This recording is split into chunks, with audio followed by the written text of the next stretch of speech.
Now. Hi, and we're back with the continuation one from 2014 UGPFF.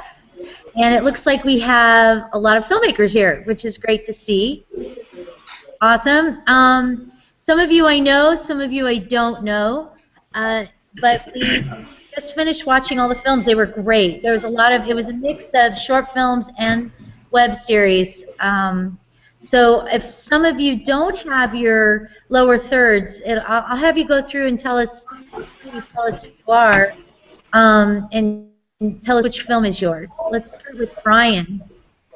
Hey, Hi, Brian. Hey, how's it going? I'm Brian Rich, and I'm the director of High Heels and Hoodoo. And where are you right now, Brian? I'm in South Carolina. Great. We did talk to Jocelyn last night. I see she's here too, down there. Yeah. Hi, I'm Jocelyn. I'm his sister, and I am the writer and producer of High Heels and Hoodoo. I'm in Charleston. Great. Good to see you guys. Thanks for joining us. Thanks for having us. And then there's Charlie. Hi, Charlie. How you doing? You want to introduce yourself and tell us where you're coming or where you're at right now? Yeah, I'm Charlie Lemur. I was the kind of director, writer, and kind of composed the music for my film, Saving H2O. And right now I'm in Baltimore, Maryland. And yeah, that's about it. Great. Thank you so much for being here as well. Thank you. Kevin, tell us about you. Whatever, Linda.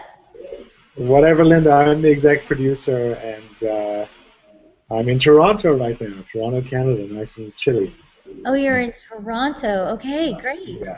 And it is chilly, because it's chilly here in North Carolina. Yeah, it's not fun. Must be.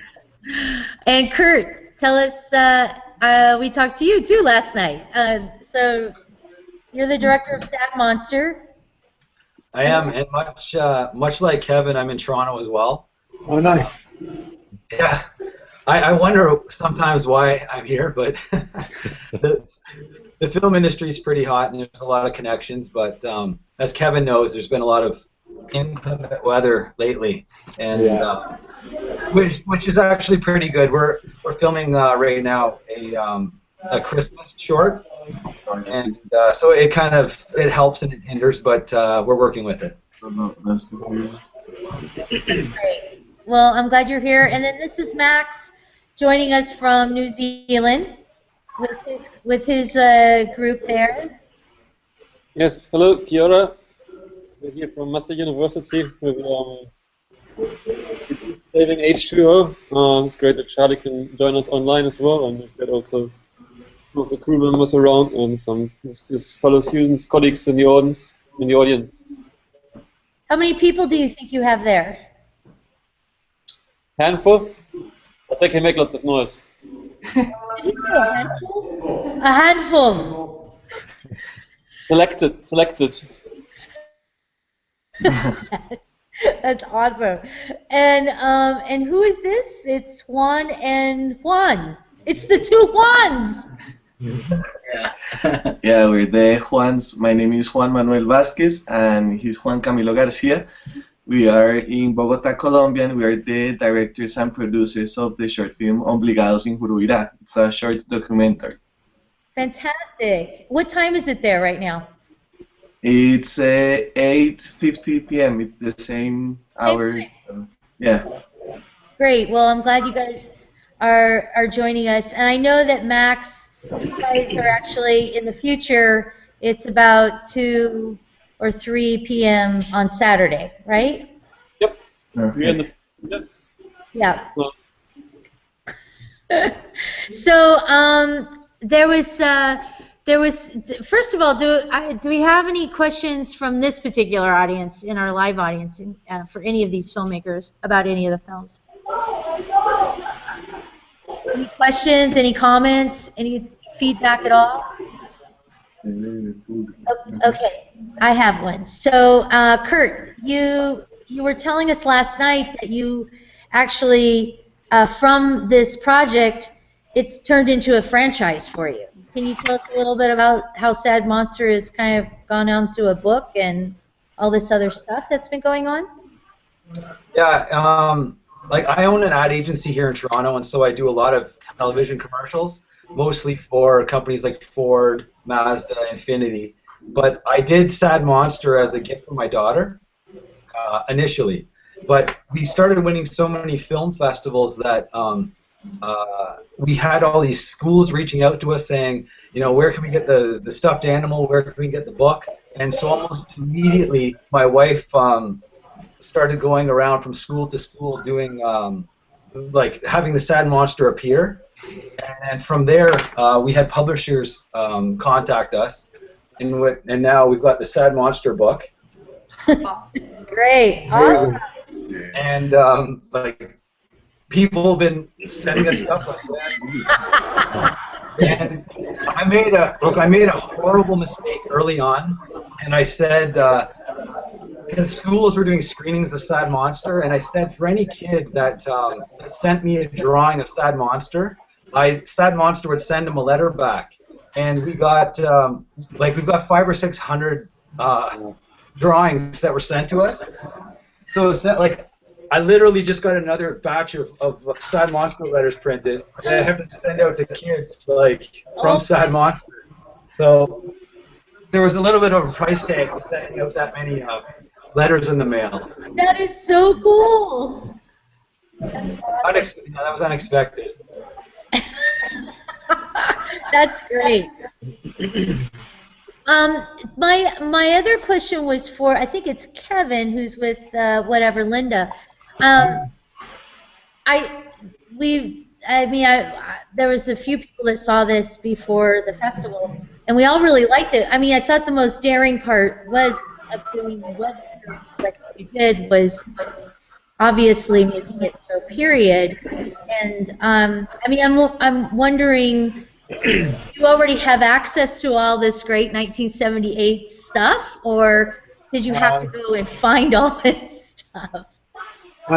Yeah, it was a little bit of an ambitious project being a period piece.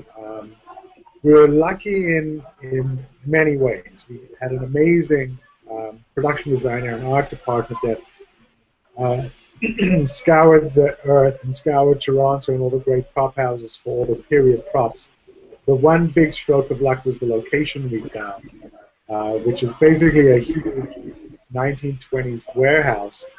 I'm not sure exactly what it was, but it might have been a textile manufacturer back in the 20s. It has, over the last 20 years, become a location that a lot of courtroom dramas shoot in. They've got a hospital set, they've got a court set. It's really run down. There's holes in the windows, there's holes in the ceiling. But it had 1 or 2 floors that were the original offices from the 60s. With wood paneling, and you know, the other part was an old set for a pop show that I'm not sure was, you know, a network pop show. So we lucked out with this this location, and our wardrobe stylist, Joanna Starakomla, she has a collection of 60s and 70s clothing. I mean, she has so much of it. She stores it in her mother's attic 2 hours outside of Toronto. So we lucked out on several fronts, and it kind of just worked out. It was scary and very cold in our location. It was minus 15 one of the weeks we were shooting. Wow. And yeah, we had, you know, sex scenes when it was minus 3 degrees, and yeah, it was challenging, but it was a lot of fun. Filmmaking is so much fun, isn't it? Can be. So, Brian, now you and your sister, Jocelyn. Yes. There's Jocelyn. You guys, are you both writers, or Jocelyn, you were just the writer on this project? Is that right? Or yeah, I was the writer. It started out life as a short story, and we decided to change it into a script to apply for a grant, and we were lucky enough to win the grant so we could film the movie. And did you guys, where did you film this? Where was the graveyard that you We shot it in Charleston, a graveyard called St. Lawrence Cemetery. It's one of those beautiful historic Charleston cemeteries, and they were nice enough to give us the keys and let us come in over 2 nights and shoot it. It was actually 2 weeks, the weekend before Halloween that we shot it. And they just gave us the keys and said, lock the gate when you're done. So it was a great experience to shoot there. That's great. That's great. I love that. And where did this idea come from, Jocelyn, that you, I mean, was this something that, you said it was a short story first? Yeah. It was for a contest I enter every year. It's called the New York Midnight Madness, and they assign you a genre and a location and let you go wild. And so I had ghost story and a border crossing, and an object and mushroom. That's why the mushroom is in there. And so when I started thinking about border crossing instead of thinking of a physical border, I started thinking of a more metaphysical border. And so that's where it came from. That's great. That's great. Great idea too. Thank you. Charlie, Yeah. tell us a little bit about Saving H2O. Is this we're running a little out of time. I'm going to wrap this. I'm going to go a little fast so I can talk to everybody. But tell us a little bit about Saving H2O. Where was this shot, and did you write it also? Are you the writer? Yep. So I wrote it, came up with the idea kind of just over a course of wrote it in like a day. I kind of just had the idea and hashed it out. And then I was in New Zealand for a semester and studying abroad there, still in school.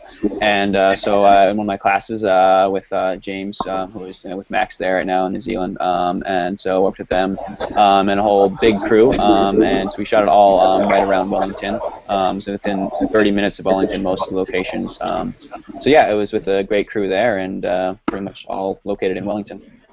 That's great. Have you been putting this into other film festivals?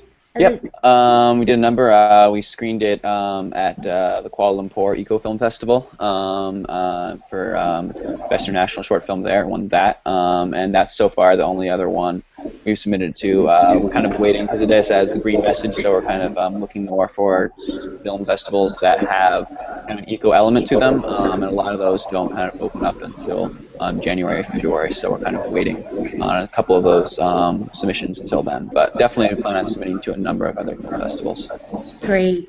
That's great. Well, I wish you a lot of luck with that, for sure. Thank you. And Juan, don't get up, Juan. Get back over here.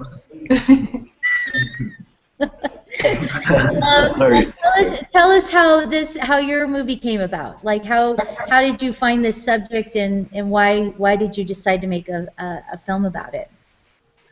Okay, this project was like a huge coincidence. It was really like a discovery we made in this small fishing community called Huruira.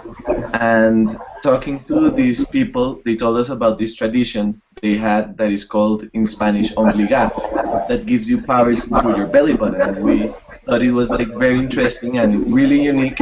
So we just talked about it and basically took a camera and microphone and went there and did this short documentary.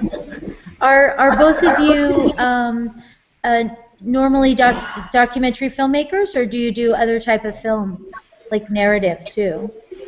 Yeah, Juan Camilo has worked in narrative film as well, and this is the first documentary project we have made. And well, we like to develop further this documentary side, because it was really successful and people had enjoyed a lot in Colombia, because really nobody knew about this tradition, so it worked really well. Yeah, it's very, very interesting. I like the whole concept of it. So it was a really nice job. And I want to thank all of you guys for being here. I hate to cut all this short. Does anybody have any other questions? Or got these guys from all over the world right now. Okay. Yeah, I just wanted to say it's been great to take part second time in the unofficial Google Plus Film Festival.